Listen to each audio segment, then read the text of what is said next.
The internet a decade or so ago was a very different place. We've come a long way, nerds. I'm Mike Dangerous, and this is Talking Shots.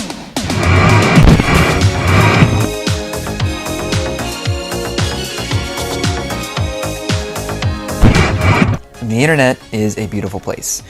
Being a platform where everybody has a voice, it's inevitable that we see things like this.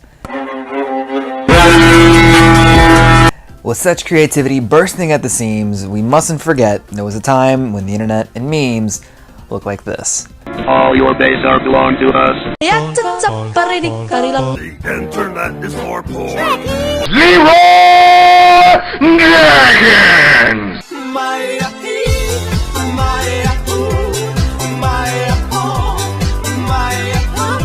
More than just meme culture, the forums we talked on, the websites we posted our content on, were just completely different. Before YouTube gave content creators a place to host their videos, people made flash animations on Newgrounds. Before Tumblr, Instagram, or even Facebook, artists were sharing their art on DeviantArt.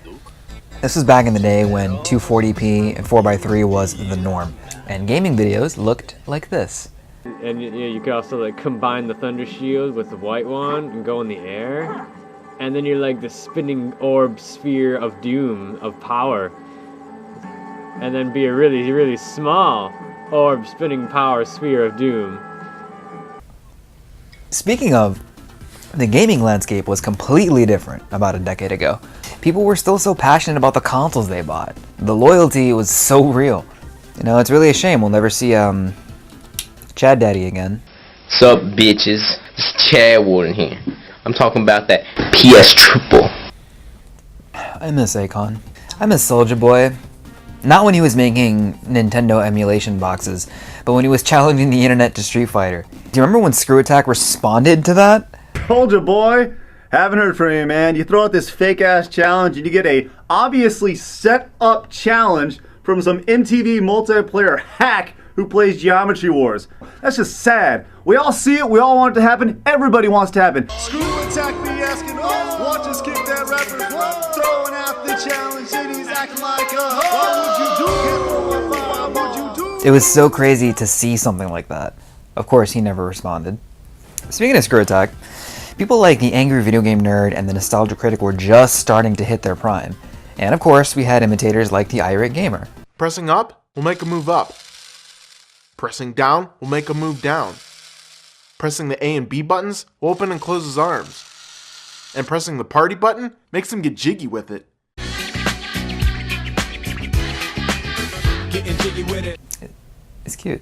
On the other end of the spectrum, we had Philip DeFranco just starting to make a name for himself, SMP Films making a song about a mean cat. Music was different. Specifically music made by online content creators.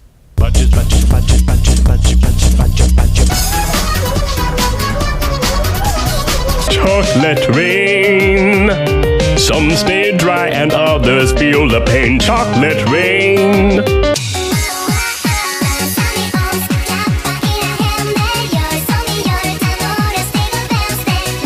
Yeah, it definitely wasn't Joji or Billie Eilish.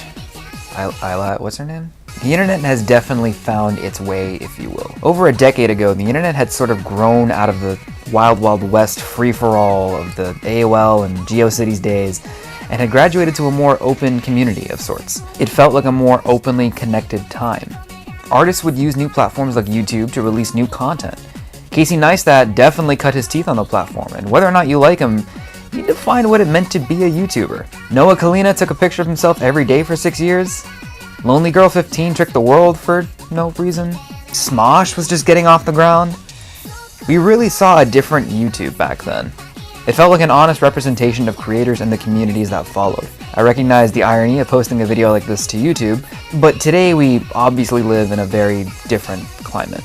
YouTube, as well as the rest of the internet, began to grow substantially, becoming something much more corporate.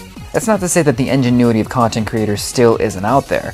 I mean, hell, H3H3 won a friggin' copyright lawsuit. Had you even mentioned the idea of a YouTuber winning a suit against a copyright claimant, especially during the Viacom takedown days, people would have laughed at you. While Vaporwave is the most recent internet punk movement, once upon a time, our punk movement were YouTube poops. The internet's come a long way. Do I miss it? Some of it for sure.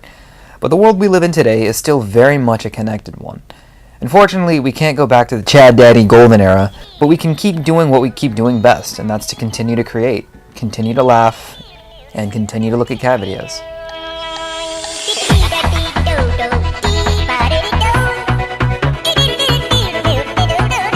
So what do you think?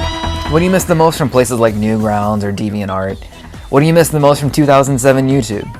Let us know what you think in the comments below, and don't forget to like, comment, favorite, and subscribe. If you haven't yet, buy our shirts. They're at this website in the description. They're kind of cute. I'm your boy Mike Dangerous, and you really need to stop giving me access to a camera.